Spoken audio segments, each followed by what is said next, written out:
What is up, everybody? It is Alex from Heavy New York, calling from the quarantine zone again, and this time we got Danny from Ashes to New. Great to talk to you. Thank you for your time today.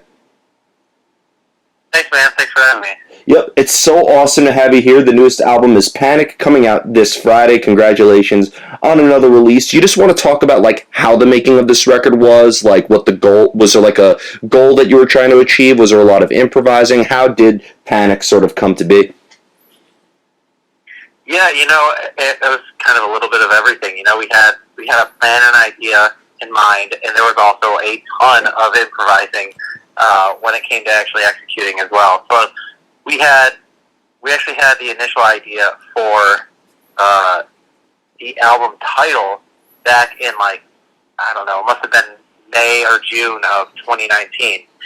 We were like, that would be a really cool album title name, and we have never ever done things that way. And any music project I've ever been a part of has never really done things that way. But it was just such a cool name, and we thought that it covered a scope of ideas that it was just the perfect album title to kick things off. And then we didn't actually even write a song called Panic until the end of November of 2019. And we did a lot of the writing in the studio when we went to record. So there was, we had a basic idea of what we wanted to do, and then, we had some songs ready when we were going into the studio, and then we built some from scratch when we were in there. Mm-hmm. Could the first singles that you released, What I Get and the title track Panic, almost serve as a clear representation of what is in store for the entirety of this album, or is this just scratching the surface?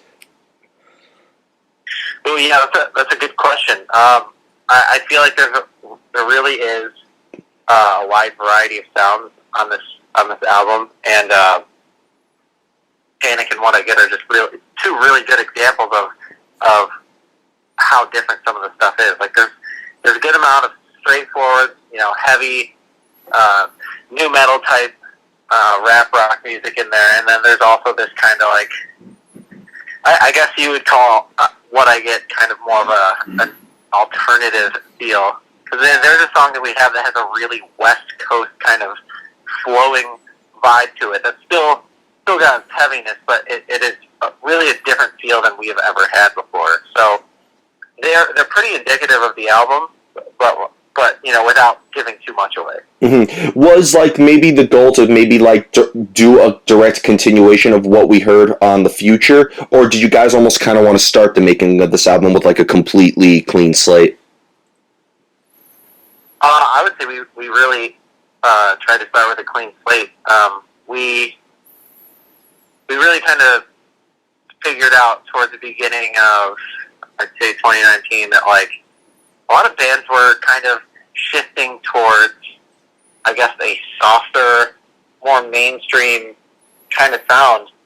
And, the band itself had done that with The Future. A lot of people said that it was softer and all that stuff. And we kind of had a discussion. We were like, man, everybody's kind of going in one direction. Let's go the other direction. Let's go harder. Let's go heavier. Let's really give the fans what they want, and let's go back to the early 2000s roots that we came from and deliver something that feels like it's from that era. Mm-hmm. So you're going heavier. So the next album, could the next album be death metal? I'm just kidding. But never say never. But it's funny you mention that, because I've always thought that your music, I don't know if this is the best way to describe it, but I've always thought that From Ashes to New was a fairly experimental band. I mean, I remember listening to The Future and going from Wake Up to Crazy to Enemy to On My Own. Every song had many different vibes and played by their own rules. So it almost seems like trying new things is almost essential into the From Ashes to New writing process, right? Absolutely, because, every song calls for something a little bit different, and sometimes you can have a song that has one feeling and emotion and kind of set of parameters that just won't fit the mold of the mindset of the other songs, and you have to treat it as such. You have to approach it with different ideas and different sounds in order for it to make sense and be a good song on its own. Mm-hmm. You want the album to be cohesive, but you also want the songs themselves to make sense and to work as individual songs.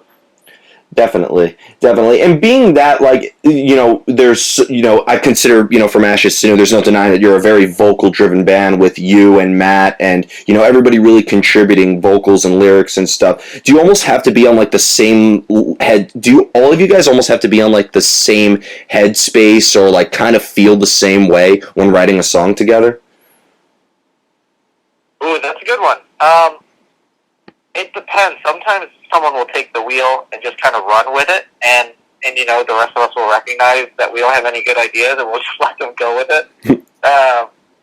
Or sometimes we just kind of bounce back and forth. So yeah, there definitely can be some of that where we kind of are got the same mindset on a song and try to solve the problem together. Is there ever a time where like the lyrics or a lyrical subject matter could help influence the sound itself? I don't know if we've ever necessarily experienced it that way. I think we usually have music before lyrics. I definitely think that's a possibility, and I think that you can kind of have a lyric idea come to mind and already have like a melody to it. But I really think that I think there's sometimes you can read a set of lyrics and be like, man, this sounds heavy, and then it not even really necessarily be that hard of a song. It really just depends on what the body of the song is going to be, and what the lyrics are going to be about. I mean, when you listen to some of the metalcore type music, like there were Christian metalcore bands, and they would sing about like the relationship with God and like overcoming their problems, and it's like, well, that doesn't sound like that. That sounds like they're screaming their brains out. They're pissed off. Yeah, it's really funny on like on some of the most aggressive music you've listened to, on like how like happy the subject matter can be.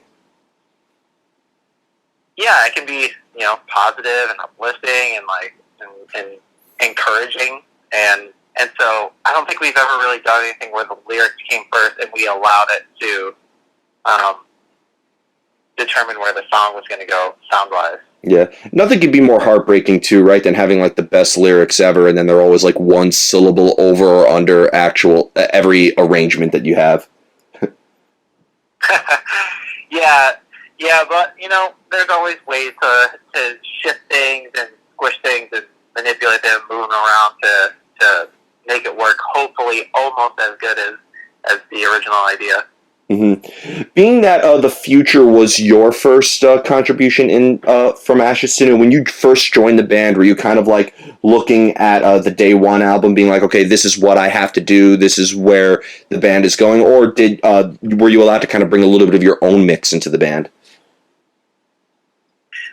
So, I mean, I listened, to the band's older albums and kind of saw what that was about, and obviously I was building relationship with the band members and kind of knew where they wanted to go, and I also understood at the same time that I had just come off fresh from my own metalcore band, and I kind of understood that even though I grew up on like Papa Roach and Linkin Park and all these Breaking Benjamin and all these radio hard rock bands, it had been quite a while since I had written that kind of music myself and really practiced and gotten good at it. So I kind of took a bit of a backseat and tried to only sprinkle in ideas where I knew that I had a good idea, and tried not to force anything that I wasn't ready to contribute yet. So the guys already knew kind of where they wanted to go, and they already had songs, and like I was still able to like vibe with them and see the direction and contribute my own little pieces. But I definitely tried to stay a little bit more hands off the first time around, because I just needed to get my bearings and get used to the difference in sound from where I had recently come from. Mm-hmm. So could Panic maybe have a little reminiscent of what we may have heard on Vanity Strikes? Yeah, a little bit. I mean, there's more screaming from me, so I mean, there's going to be a little bit, I guess, of a familiarity from there, and I did more writing of guitar work, and so I've definitely, it's definitely very different than what that band sounded like, but I think that there could be some small, heavier elements that pop out in it. I wrote the musical bed for the song Panic, and I think that if there's any song that's going to truly show any of those elements, those metalcore elements, it would be that song. Mm-hmm. And if you also don't mind me asking, because with the making of Panic, a lot of people connected with the Future, and actually in my review of it, and I mean this too, I thought it was one of the best, rap rock albums, I personally think, since maybe Meteora. Like, it really had a lot of that reminiscent aspect behind it. Being that so many people resonated with the Future, did that add maybe a little pressure to the making of Panic in a way? Oh, man, if that's how you felt about the Future, just wait a couple of days, because I mean we didn't really even I would say, we were just trying to get our bearings together, get familiar with each other and how we each worked, and it was a very it might as well have been a freshman album, with people who were just getting familiar with each other, and this time around we set out to go to the roots from which we, found our love for music, which is early 2000s rap, rock, new metal. Bands like Linkin Park and Papa Roach and 3 Days Grace and Korn, and so we went out with the idea of making music that would fit into that. So if you felt that way about the Future, you're going to get that tenfold with this album. Okay, well, maybe we could consider the Future your Hybrid Theory, and we could consider Panic to be your Meteora. Yeah, that's totally cool. I think that this album is a step up for sure from our last album. So I think that it's going to be received even better than our last album. Definitely. Now, as somebody who has seen From Ashes to New, I think I've been at every New York City date that you guys have played since. I've seen you guys even before you joined the band on the Hell Yeah In Flames tour, but seeing From Ashes to New live is a completely different experience than simply listening to the music with your energy and, your stage presence and all that. But is there maybe a similar energy that you put into your live presence as you do when you're songwriting, or is it almost kind of like two completely separate arts that you have to perfect? That is really interesting. I mean, we go out there and we just be ourselves. Like, you'll catch us goofing off on stage and just having a good time. And I think people really pick up on that. They can tell that we've got chemistry and that the camaraderie is there. Another thing with the live music is, and we've gotten this a lot, and hopefully this will be different with this new album, but we have had so many people tell us that listening to the album versus seeing it live is just nowhere near the same, and the music on the CD doesn't do the live show justice. So it must be different in some way, whether it was that we just didn't properly capture some sort of energy in the studio or whoever we were working with when it came down to the sound or whatever, but hopefully that's different on this album, and people get that live excitement from the album, and then when they see us live, just get that extra kind of layer on top of with the lights and the loud blaring sound and having the music performed live. But our experience for the past couple of years has been that they were two very, very different things, and as far as preparation went for it, we just go out there and we just be ourselves. We make sure that we put on a good show, and we just, be who we are. Yeah, the last time I saw you was last year at Incarceration Festival, and I remember, like, I was actually working in the media tent for the majority of the day, but I remember hearing you, like, go into the introduction to Crazy, and just, like, I don't know, but the spirits uplifted in that whole festival grounds. But then so, like, you have, like, a very positive energy, but then you also manage to bring a moment of seriousness, like when I saw you at the Bad Wolves tour and you played, you covered Heavy by Linkin Park. I think you're able to kind of resonate with people who are having a great day and maybe who may be going to the show after, a not so good day. Yeah, I mean, the thing about it at the end of the day is, like, it's supposed to be an escape for people. Yeah, we're up there and we're playing a show and, like, we're having fun, but at the end of the day, it really is all about the fans. And we want to kind of provide a whole range of emotions. We want people to have fun and to forget about maybe the bad things that are going on in their lives, but then also experience that seriousness and that release of those heavy emotions. So, like, yeah, there's definitely, like, kind of like the two different energies. Like, there's a heavier emotional release, and then there's also the lightheartedness and fun where people can just kind of forget. And I think that the show kind of goes through that in waves. Definitely. Definitely. You ready for the most difficult question of the whole interview? Yeah. All right. How do you know when a song is done? Never. Because, I mean, honestly, when you get into the studio and you are nitpicking every last little thing, like, it's just never at a point where all four of us are like, perfect, put it in the bag, it's done.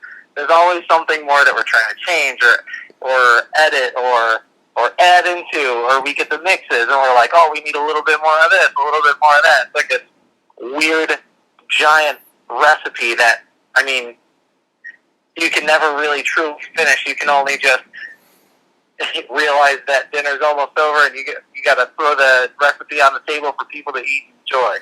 So there's never a point where the song's freaking finished. You just got to put it out there and be like, this is what it is, and hopefully it's fucking awesome. Yeah, I guess that's why that's one really good reason that's one good thing that really comes out to being signed with a label too, is that they'll give you a deadline to help make that decision a little bit easier, right? Yeah, there's, studio deadlines and then release deadlines and all that stuff, and at certain points they just got to be like, nope, we're not doing anything else to changing it. It's going out. Yep, I can only imagine. Do you look back at the future? I mean, the future is amazing, and I really consider that to be a flawless album. But, like, there has to be, I'd imagine that you look back at it being like, oh, I wish I said that here or added this here or there was an extra riff here or something like that, right? Oh, of course, all the time. There's always little things. You're like, damn it, we totally should have done this one thing. It's like, you're never gonna know that, like, coming out of the studio, or like the little things that you really wanted done, you forget about, and then you don't even realize that they're a problem anymore. Mm-hmm. Definitely. And the final question I wanted to ask you is, for you as an artist, for you in particular, do you find it easier? Do you almost, when it comes to getting inspired to write lyrics or write music, do you almost need to be in a certain place at a certain time in order for the inspiration to come through? Or does inspiration sometimes come out of nowhere for you? Both for sure, and also, like, sometimes you sit down to write with the purpose to write, and you just, through practice and having experience with maybe different topics, you just kind of write down ideas until something good comes out, and so, like, we wrote the lyrics for Panic literally in a day and a half, and recorded it in the other half a day. So, like, and they were the last couple days that we had in the studio before going home. So, like, sometimes you can sit there and you can think and write and take days and days and draft. And other times you can, recognize, like, all right, we got to get this done. Like, let's dive into this. Let's think hard. Let's get serious about it, and also not be too critical on everything that we come up with, because that'll just roadblock us. And so, I just recently watched this video that talks about, like, taking baby steps. Like, whatever it is that you're looking at doing in life, and you feel like it's just that you're going to suck at it and it's not going to be good and you just don't know where to start, and so you don't start, like, make a first draft. Make it terrible, because if someone were to come and put a gun to your head and say, write me a 10-page paragraph about this topic in a week, I don't care how bad it is, but do it or I'm going to put a bullet in your head, you would get that shit done. So, like, whether or not it's being in the mindset to write the lyrics and being in the emotion, or recognizing that you're on a time limit and just kind of getting down and just getting serious and getting into it, or whether or not it just kind of comes to you out of nowhere. Like, all three are very important when it comes to writing the lyrics and making songs that are potentially great. So we kind of have teetered on all three of those. You know, with Panic, it was the last couple days. There are other songs that were technically over a year in the works. Bulletproof was Lance's brainchild, and he's had that idea for literally almost 2 years. So, like, it just comes out when it's supposed to come out. Other times you just gotta force it out. Yeah, definitely. And there's also like a damned if you do, damned if you don't. Like, if you take the work too seriously, you're going to be miserable with everything you do. But if you don't take it seriously enough, you're not going to get anything done. So there's almost kind of like a constant arbitrary line that you have to follow.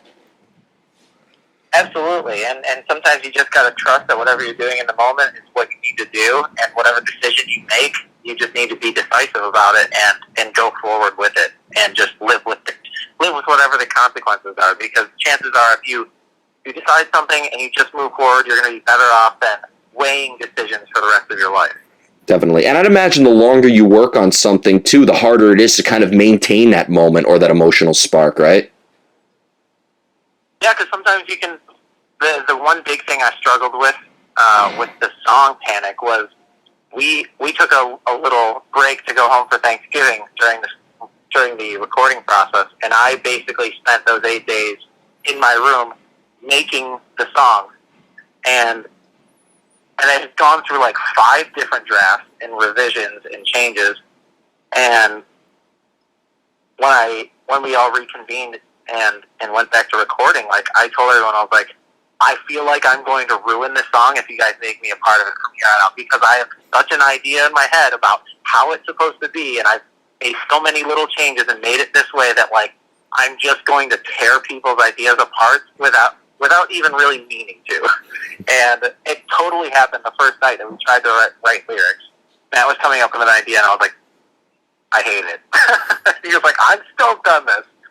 But it was the right decision at the end of the day, because the next day, he and Lance came up with some incredible material, and then Matt and I wrote the chorus together, and it ended up working out. I just had to get out of my own fucking way. Yeah, every artist, the greatest enemy for an artist is themselves. Yeah, you know, when you really have an idea about the way you want something to be, or what it should sound like, or what you want it to be about, like, it makes the perfect storm for you to just destroy any potentially good idea if it's not exactly what you were picturing. Definitely. And, like, I was so afraid that I was going to do that. So, like, the longer you spend with a song and the more intricate it gets and the more you have laid down, like, you're getting closer and closer to that final draft, and then the last thing you want to do is put something in there that sucks that's going to ruin the whole thing. Definitely. So before we go, I want to thank you so much for your time today. I really enjoyed this discussion. And to our listeners, please forgive any possible background noise. I work in the same building where they're shooting the VMAs, so I do apologize for that. Before we go, obviously thanks to a certain virus that shall not be named, obviously shows are not happening at the moment. But when all this is over, and yes, it will eventually be over, I'd imagine we'll be seeing From Ashes to New on the road quite a bit, right? Yeah, absolutely. Awesome. And anything else you would like to promote for the band?